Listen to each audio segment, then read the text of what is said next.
Bismillahirrahmanirrahim. Alhamdulillah, salatu wassalamu ala Rasulillah Nabiyina Muhammad ibn Abdullah wa ala alihi wa sahbihi wa man wala. Amma ba'd. Kitab Hidayatus Salikin, syarah kepada kitab Bidayatul Hidayah. Faslun fi adabil imamati wal qudwah. Ini suatu fasal pada menyatakan adab imam dan makmum. Jadi bila kita salat berjamaah, dia ada dua, imam ada, makmum ada.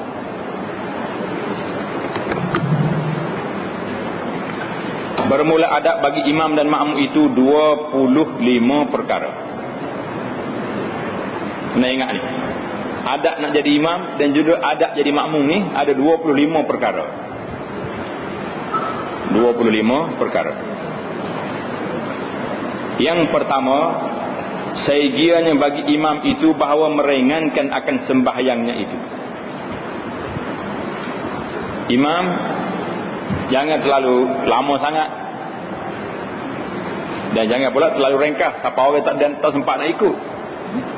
Yang ini jangan dilambatkan akan perbuatan sembahyang itu. Kata Anas radhiyallahu taala anhu, ma sallaitu khalfa ahadin akhaffa salah.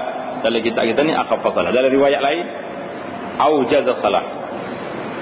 Wala atamma min Rasulillah sallallahu alaihi wasallam.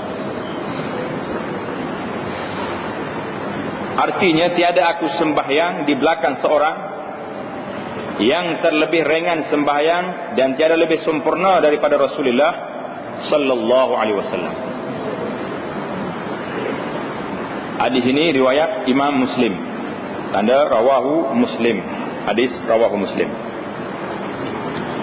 Maknanya Nabi kita sallallahu alaihi wasallam sangat sempurna salat dia. Tidak terlalu panjang dan tidak juga terlalu ringkas yang menyebabkan orang jadi tak sempat nak baca, tak sempat nak ikut. Mana sempurna, khusyuk.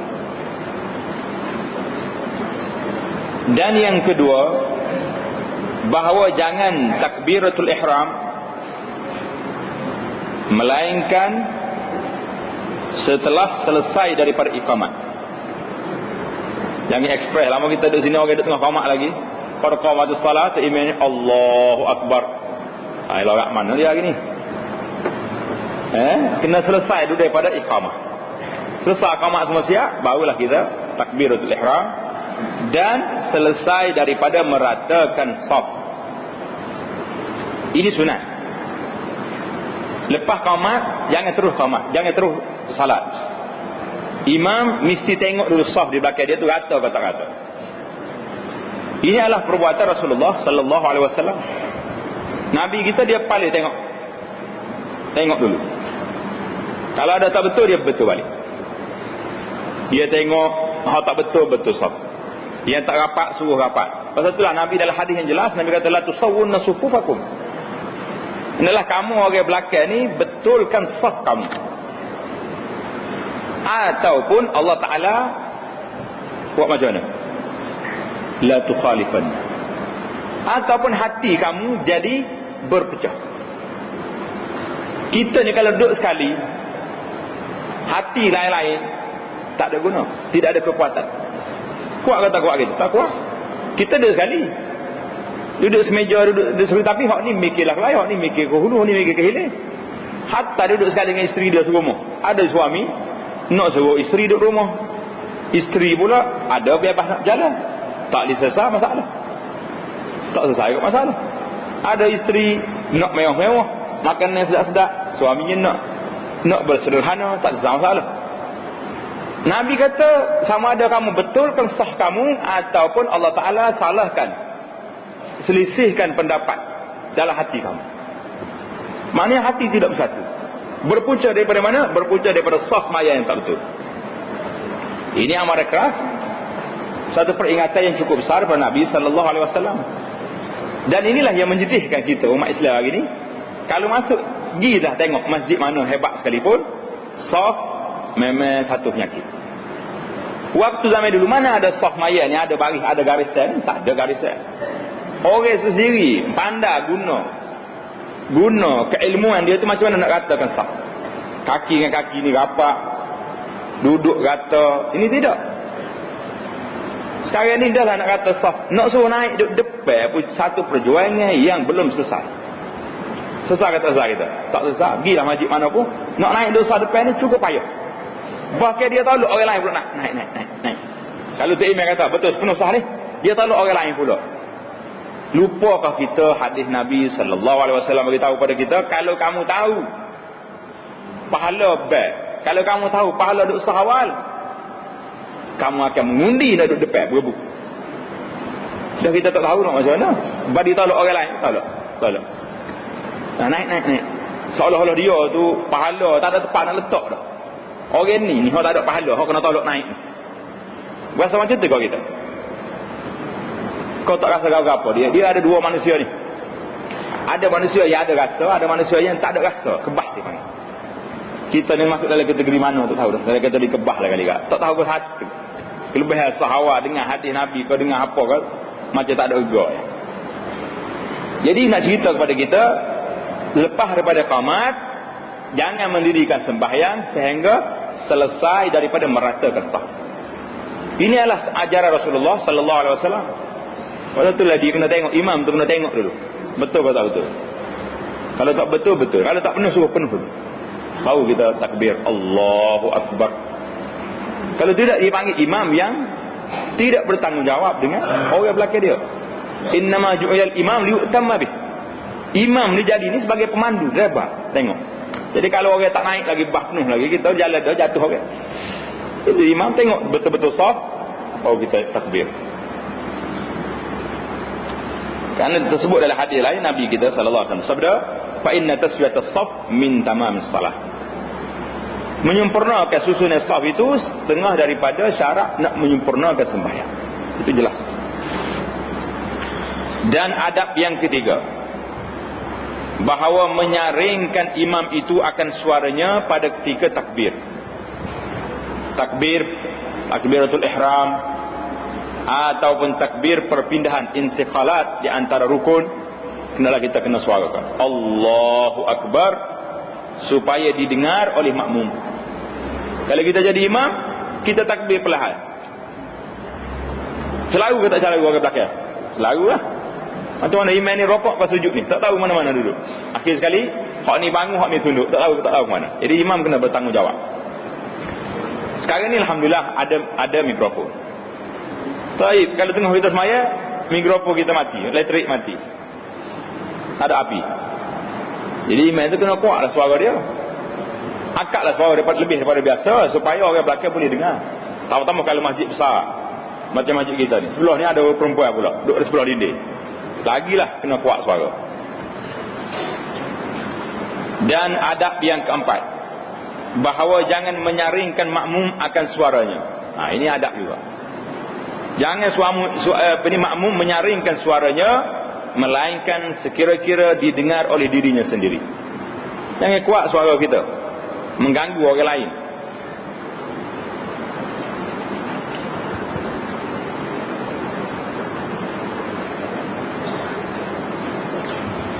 Dan adab yang kelima, seyogianya bagi imam berniat akan imamnya itu supaya dapat fadilat berjamaah. Dapat fadilat berjamaah. Dan jikalau tiada diniatkannya akan yang demikian itu, maka sah sembahyangnya dan sembahyang makmum, tetapi tiada dapat baginya pahala berjamaah. Dan pahala berjamaah itu sah, tapi bagi makmum jua. Makmum saja dapat. Maknanya imam, kita kena niat aku ni imam orang duk ikut saya. Kalau tidak, makmum itu sah semaya belakang imam. Imam itu tak niat sebagai imam. Kita ikut dia sah, tapi dia tak dapat pahala. Makmum belakang saja dapat 27. Dan adab yang keenam, sunat bagi imam memperlahan-lahankan doa iftitah dan ta'awuz. Apa dia ta'awuz? Apa dia ta'awuz? A'udzubillahi minasyaitanirrajim.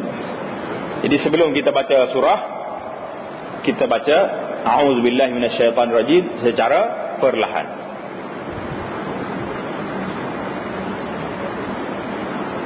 Seperti sunat memperlahankan akan yang demikian itu bagi orang yang sembahyang sendirinya. Awak sembahyang sendiri, sembahyang seorang, sunat perlahan. Dan adab yang ketujuh, sunat bagi imam menyaringkan suaranya pada membaca Fatihah dan surah pada 2 rakaat subuh dan 2 rakaat yang pertama pada sembahyang maghrib dan isya. Dan demikian lagi sunat akan demikian itu bagi orang yang sembahyang sendirinya. Mana sama ada kita sembahyang seorang, sembahyang jadi imam atau sembahyang sendirian sembahyang seorang, maka sunat kita kuatkan suara di tempat yang tersebut.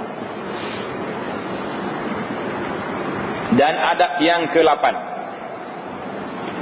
sunat bagi imam dan makmum dan orang yang sembahyang sendirinya bahawa menyaringkan mereka itu akan amin pada sembahyang yang nyaring. Jadi kalau kita sembahyang seorang pun, amin itu kena kata ya. Waladdallin, amin, kena ada. Dan adab yang ke-9, sunat disertakan amin makmum dengan amin imamnya.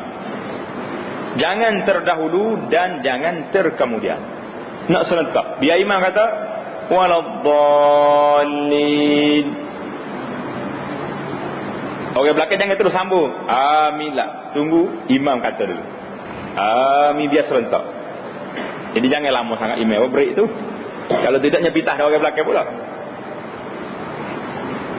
Kerana sabda Nabi sallallahu alaihi wasallam, "Idza ammana al-imamu fa aminu fa innahu man wafaqa ta'minuhu ta'minal malaikah ghufira lahu ma taqaddama min dhanbihi wa ma ta'akhkhar." Artinya apabila mengucap imam akan amin, maka sertakan oleh kamu mengucap amin. Mana kamu ucap sama dengan imam. Maka bahawasanya barang siapa muwafaqat aminnya itu, muwafaqat mana bersama aminnya itu, akan amin malaikat, nascaya diampun baginya akan yang terdahulu kesalahan daripada dosanya dan yang terkemudian. Besar atau besar kelebihan dia. Dan adab yang ke-10, hadis ini rawahu Al-Bukhari. Dan adab yang ke-10, sunat bagi imam diam seketika. Diam seketika kemudian daripada membaca Fatihah. Jadi lepas baca Fatihah tu break sekejap sebelum baca surah supaya ia dapat bernafas. Jadi imam tu boleh tarik nafas sekejap. Dan sunat bagi makmum, makmumnya macam mana? Sunat bagi makmum pada tempat diam imam itu membaca Fatihah pada sembahyang yang nyaring. Jadi imam lepas pada waladdallin, amin, dia ada saktah dia panggil. Dalam istilah bahasa Arab dia panggil saktah, maknanya break sekejap. Waktu imam break tu dia ni, makmum terus baca Fatihah. Bismillahirrahmanirrahim, alhamdulillahirabbil alamin, cepat.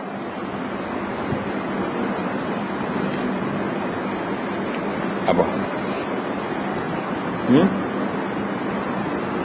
Diam sedikit. Betul? Sedikit.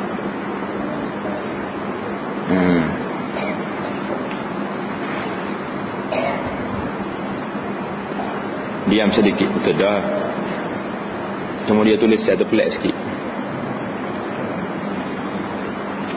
Jadi waktu imam diam sebelum masuk surah, situlah kesempatan kita ambil untuk baca Al-Fatihah bagi makmum. Masa tu kalau boleh kita imam tu bagi keluar sedikit. Dan adab yang ke-11, tiada sunat bagi makmum membaca surah pada sembahyang yang nyaring, melainkan jika tiada mendengar makmum itu akan bacaan imam. Maknanya lepas baca Fatihah, kalau makmum duduk jauh, imam tak dengar baca apa, jadi dibolehkan baca surah. Kalau tidak, cukup wa idza quri'al Qur'an fastami'u. Bila dibaca Quran, kamu dengar.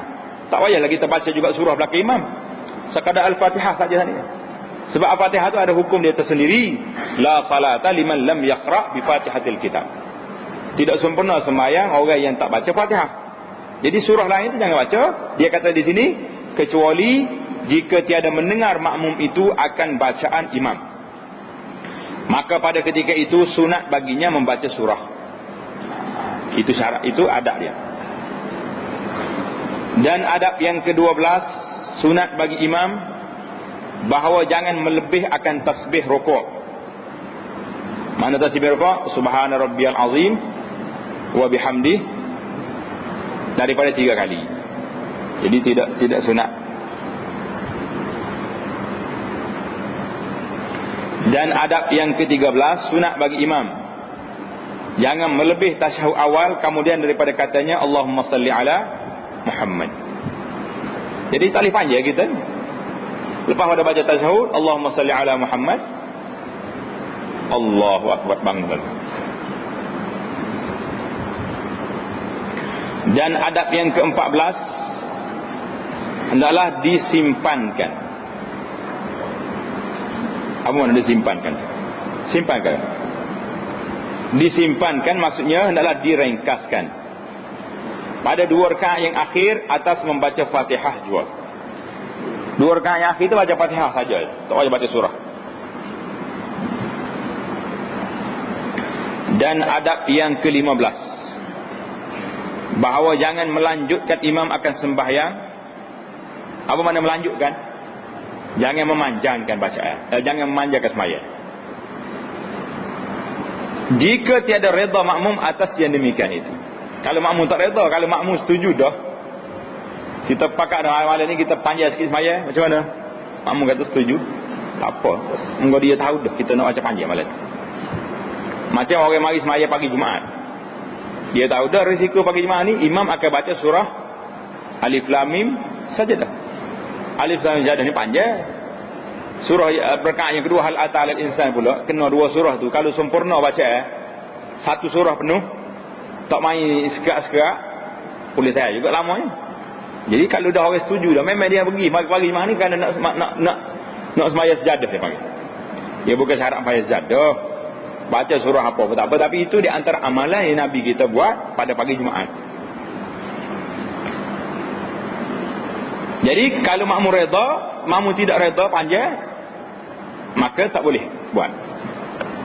Dan adab yang ke-16, sunat bagi imam bahawa jangan melebih ia pada doa yang di dalam tasyahud akhir atas sekurang-kurang daripada tasyahud dan salat selawat ke atas Nabi sallallahu alaihi wasallam. Kita tambah sikit lagi, dan at-ta'awuzat, 4 perlindungan yang Nabi kita minta ajar. Karena hadis ni, hadis minta perlindungan ni hadis sangat jelas. Nabi suruh minta perlindungan daripada 4 perkara. Allahumma inni a'udzubika min azabil qabri wa min azabi jahannam wa min fitnatil mahya wal mamat wa min fitnatil masiihid dajjal. Ini doa ni doa sabit yang Nabi kita sallallahu alaihi wasallam ajar. Jadi sekadar tu saja. Lepas daripada kita baca tasyahud, baca selawat atas Nabi dan seterusnya sampai akhir, kita minta ta'awuz pula daripada 4 perkara ini. Dan adab yang ke-17, bahawa sunat bahawa meniatkan imam pada ketika memberi salam, salam dia tu atas skala makmum. Niat salam, assalamualaikum ni makmum ni. Assalamualaikum makmum sebelah kiri. Dan adab yang ke-18, meniatkan segala makmum pada ketika memberi salam itu akan menjawab salam imamnya itu. Ini adab ini yang 17 dan yang 18 ni adalah huraian yang dijelaskan oleh para ulama tentang kalau orang bagi salam, jawab salam. Tapi tidak warid daripada yang Nabi kita suruh niat sedemikian. Dan adab yang ke-19, sunat bagi imam itu berhenti seketika pada tempat sembahyang kemudian daripada salam itu. Ada ke tak ada? Ada lagi tak?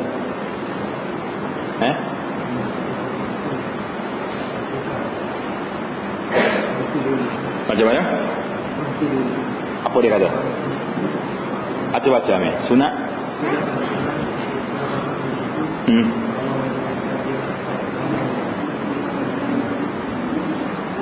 Lepas tu sunat bagi imam itu berhenti. Yang ke-19 ada? Ada sedikit. Ada sedikit. Baik, adab yang ke-19. Tengok, adab yang ke-19. Sunat bagi imam itu berhenti sedikit. Berhenti seketika pada tempat sembahyang, kemudian daripada salam itu. Maknanya imam lepas pada Assalamualaikum, jangan terus bangun, jangan terus kona. Berhenti sekejap. Dia baca apa? Yang kita belajar dulu. Baca Astaghfirullah, Astaghfirullah, Astaghfirullah, Allahumma antas salam wa minkas salam, tabarakta ya dzal jalali wal ikram.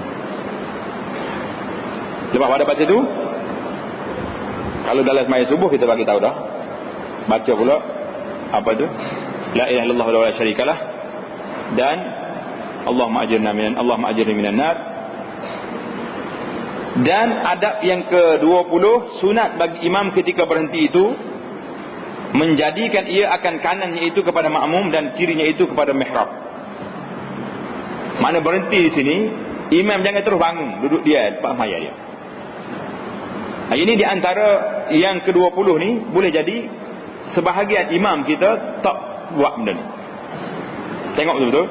Sunat bagi imam ketika berhenti itu, berhenti makna lepas sembahyang, jangan bangun tadi, bahawa menjadikan ia akan kanannya itu kepada makmum. Maknanya imam kena paling, tengok, paling duduk, paling sebelah ini, duduk kanan ke arah makmum, dan kirinya itu kepada mihrab. Pasal apa? Nak suruh imam ni ambil cakna kepada orang belakang dia, tengok, paling tengok pada makmum. Ada setengah imam dia tak tahu apa orang belakang. Dia buat Assalamualaikum, Assalamualaikum, kesok sikit lah, paling sikit, maka tengoklah ke depan lah. Yang sunatnya imam kena paling, tengok mana-mana pelajar kita nak jadi ustaz nanti, ingat benda ni. Assalamualaikum, Assalamualaikum, berhenti sekejap, Allah Astaghfirullah 3 kali, Allahumma antas salam, habis itu kita paling ke arah, palinglah kanan, paling betul, biar kanan kita tu ke arah makmum dan pipi kiri kita ni ke arah mihrab. Jangan duduk dia atas ikal lah, tak bergerak, tak tahu apa belakang, duduk tengoklah ke depan. Itu tak kena dari segi peraturan ni imamah sembahyang berjamaah.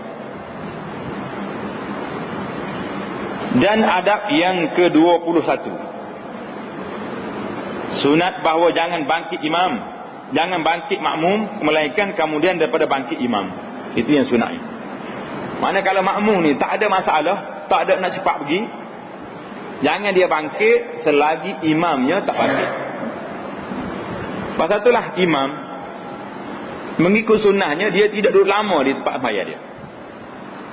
Sekadar dia baca tasbih Astaghfirullah tadi, kata dia paling sebelah kanan, paling ke arah makmum dia zikir sekejap, lepas tu dia bangun.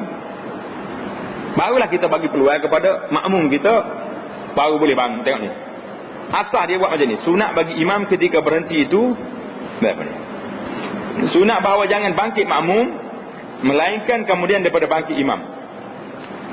Dan sunat bagi imam dan makmum itu bahawa bangkit ia pada pihak hajatnya, sama ada pada pihak kanan atau pihak kiri. Jadi makmum tengoklah nak bangkit alik kanan ke nak balik alik kiri, nak gilah kanan lagi lah kiri, tengok perlu lagi. Kalau pintu belah ni pagut ke kiri, kalau pintu belah ni pergi ke kanan, itu maksud dia. Maka jika tiada baginya suatu hajat, maka sunat ia bangkit pada pihak kanan. Kerana Nabi kita sallallahu alaihi wasallam yuhibbut tayamun fi kulli syai. Suka benda kanan dalam semua perkara dia. Suka alik kanan.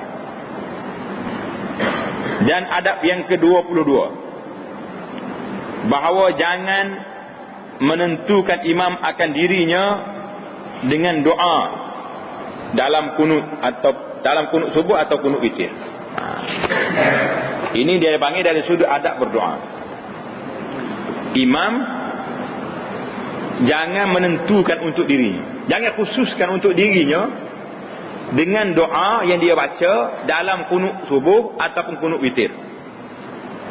Maksud dia baca mana? Dan pada nisf maknanya sebahagian yang terakhir pada bulan Ramadan, setengah yang terakhir daripada bulan Ramadan. Jadi dia baca apa? Jangan kata dan hanya sungguhnya sunat dibacanya dengan dhamir jamak. Dhamir jamak maknanya untuk ramai, iaitu Allahumma hdina fi man hadait. Jangan baca Allahumma hdini. Kalau mahdini kita doa untuk seorang kita lah.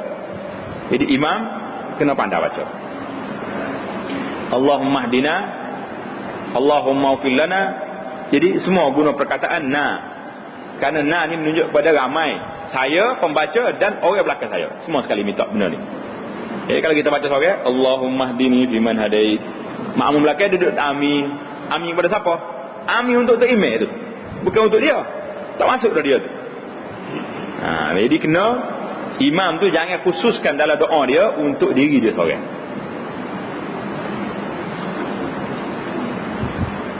Jangan khususkan doa ni untuk diri dia. Kalau tidak, dia panggil tak masuk dalam orang lain, boleh dia seorang. Demikian juga dalam doa-doa kita yang lain pun kita kena ingat, setiap tempat tu biarlah dhamir tu untuk umum. Dan hanya sungguhnya sunat dibacanya dengan dhamir jamak, iaitu katanya Allahumma hdina fi man hadait wa afina fi man afait, hingga akhirnya, hingga akhir dhamir, hingga akhir doa. Dan sunat bagi imam menyaringkan akan kunut itu, dan sunat bagi orang yang sembahyang sendirinya memperlahankan akan membaca kunut itu. Dan sunat bagi makmum ketika itu mengata amin, melainkan pada kata imam fa innaka taqdi wa la yuqda alaik, hingga akhirnya. Jadi pasal itulah dalam kajian orang buat tentang kitab Hidayatul Salikin ini, kitab ini banyak mempengaruhi cara amalan ibadat yang dibuat oleh tutup guru kita, ulama kita di Nusantara ini. Ini cara dia. Pasal tu orang tanya, orang Arab dia heran. Dia kata, kenapa bila siapa fa innaka taqdi, puak-puak kita ni japu. Fa innaka taqdi wa la yuqda alik wa innahu la yazillu man wala. Sedangkan dalam hadis Nabi sallallahu alaihi wasallam yang Nabi kita ajar pada sahabat tentang kunut, tak ada pula Nabi kata bila siapa fa innaka taqdi mu kena kata sekali dengan imam, tak ada. Jadi kita duk cari tengok, rupanya ini di antara kitab. Pasal itulah dalam mukadimah kita bagi tahu dah, banyak kesan pengaruh kitab Hidayatul Salikin dalam amalan-amalan yang dibuat oleh masyarakat dia panggil Nusantara, masyarakat Melayu. Ini lah. Jadi dia kata bila imam kata fa innaka taqdi, mu tak payah dia kata amin, kamu kata juga. Pasal tu dalam sembahyang subuh, mana-mana masjid pun bila siapa fa innaka taqdi, imam pun dia tak, dia baca suara dia. Makmum pun masing-masing jawab dah. Fa innaka taqdi wa la yuqda alaik wa innahu la yazillu man walaita wa la yu'izzu man adait. Sampai akhir, lepas tu imam sambung balik wa sallallahu ala nabiyyina Muhammad sampai akhir. Ini cerita ya mari daripada ni Hidayatul Salikin. Tapi kalau kita tengok dalam riwayat-riwayat tidak ada arahan supaya perbezaan lagu ni, tak ada. Maka sunat bagi makmum mengata seperti yang dikata oleh imam itu, fa innaka taqdi, itulah. Dan sunat bagi imam dan makmum dan orang yang sendirinya menadahkan akan dua tapak tangannya ke langit waktu doa, sunat kita angkat tangan dulu. Habislah adab yang ke-23. 22 dah 23. Dan adab yang ke-23, bahawa jangan berdiri makmum seorang dirinya padahal ia keluar daripada saf. Adab yang ke-23, dengar baik-baik ni. Jangan berdiri makmum seorang dirinya padahal ia keluar daripada saf. Sekarang ni kalau kita tengok di masjid-masjid, di surat Pak Maya Jumaat, ada tidak orang maya sore belakang saf? Ada ke tak ada? Banyak tempat dia maya sore dia belakang. Tak boleh. Ini salah. Jangan dia maya sore di belakang saf. mesti masuk dalam saf. Kerana demikian itu menghilangkan akan pahala berjamaah. Hilang pahala jemaah malah di pahala solat. Dan ada larangan juga Nabi kata la salata limunfaridin khalfas saf. Tidak ada semaya orang seorang di belakang saf.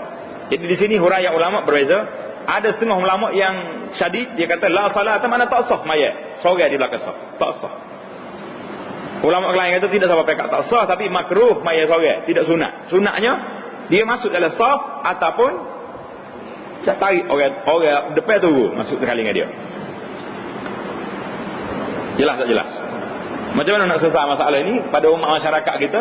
Bukan di mana-mana kita tak tahu mana-mana masjid. Boleh kata di mana tempat pun akan ada orang semaya seorang dia.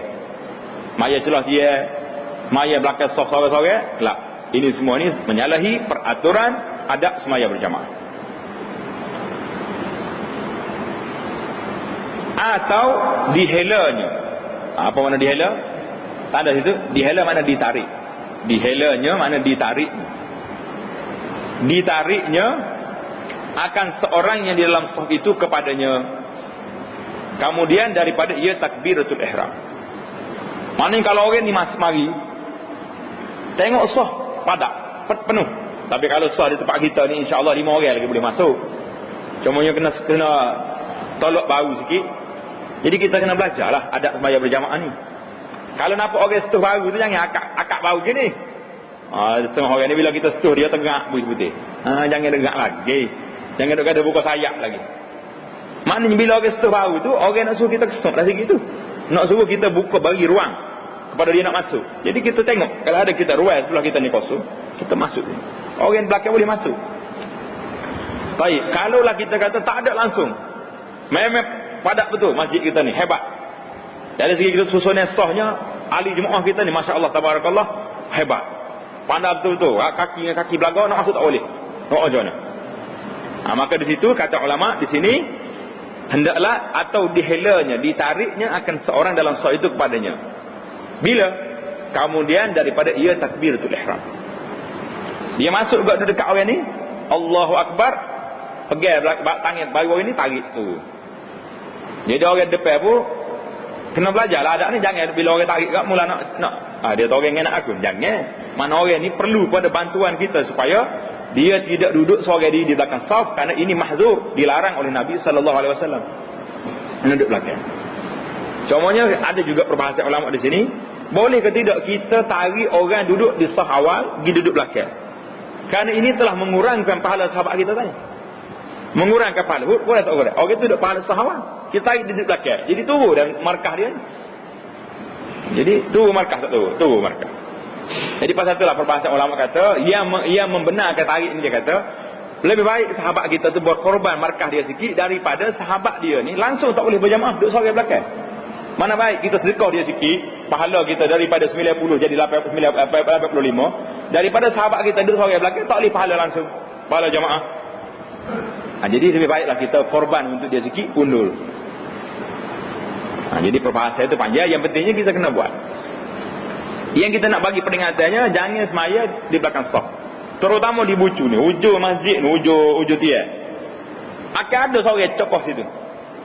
Di manalah dia belajar adab semaya berjamaahnya, wallahu a'lam. Dalam kitab kita jelas, tak boleh semaya seorang di belakang saf. Hatta 2 orang kalau depan ni kosong, kenapa duduk 2 orang situ? Hadza khata. Ini satu kesalahan. Kesalahan yang rutin yang dapat kita lihat di mana-mana masjid, mana-mana surau, hasil daripada tidak tahunya kita adab. Yang kita kata jahil je makhluk orang. Tak tahunya kita adab berjamaah.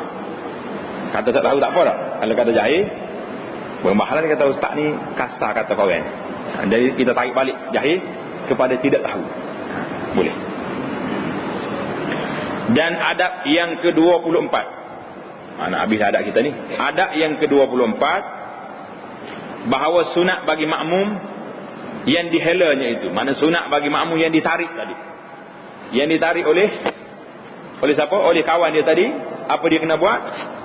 Sunat bagi makmum yang dihelanya itu mengikut akan yang menghelanya, maknanya mengikut akan orang yang menariknya. Mana kalau orang ni tarik sudut belakang kat, undurlah kita slow-slow supaya menolongi ia akan dia menolongi akan dia pada menghasilkan pahala berjamaah itu. Menolongi akan dia pada pahala yang menghasilkan pahala berjamaah. Jadi pahala berjamaah itu kita kena tolong kawan-kawan kita. Dan adab yang ke-25, bahawa jangan mendahului makmum atau menyamai ia akan perbuatan imamnya.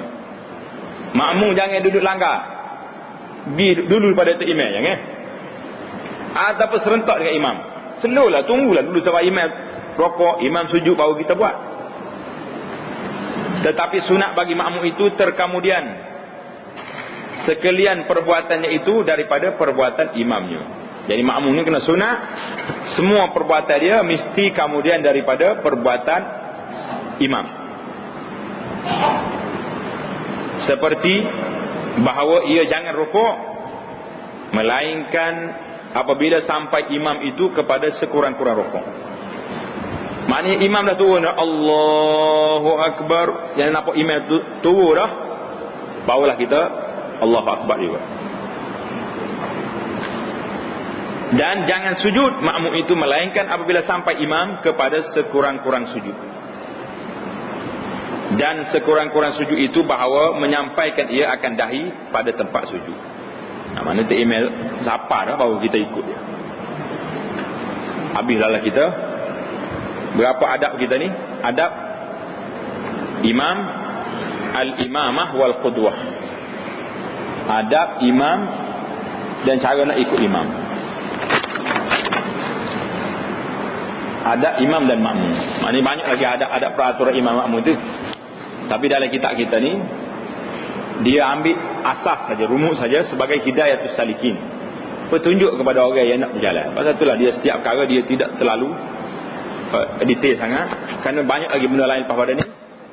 Yang kita duk belajar ni sehari dua ni, iaitulah al-a'mal al-zahirah, amalan-amalan yang zahir. Bila habis yang zahir ni, kita akan masuk pula kepada amalan yang batin. Yang batin ni agak payah sikit. Pasal bendanya cakap senang, nak buat satu-satu benda tu cukup payah, kerana ianya memerlukan kepada mujahadah, memerlukan kepada ilmu, memerlukan kepada kekuatan jiwa dan kuwatul azimah untuk melakukan perkara tersebut. Jadi habislah kita bab tersebut, kita akan masuk insya-Allah dalam bab faslun fi adabil jum'ah. Subhanakallahumma bihamdika asyhadu an la ilaha illa anta astaghfiruka wa atubu ilaik. Subhanakallahumma bihamdika asyhadu an la ilaha illa anta astaghfiruka wa atubu ilaik. Subhanakallahumma bihamdika asyhadu an la ilaha illa anta astaghfiruka wa atubu ilaik. Wa sallallahu wa sallam wa barak ala Muhammad wa ala alihi wa sahbihi ajma'in. Alhamdulillahirabbil alamin.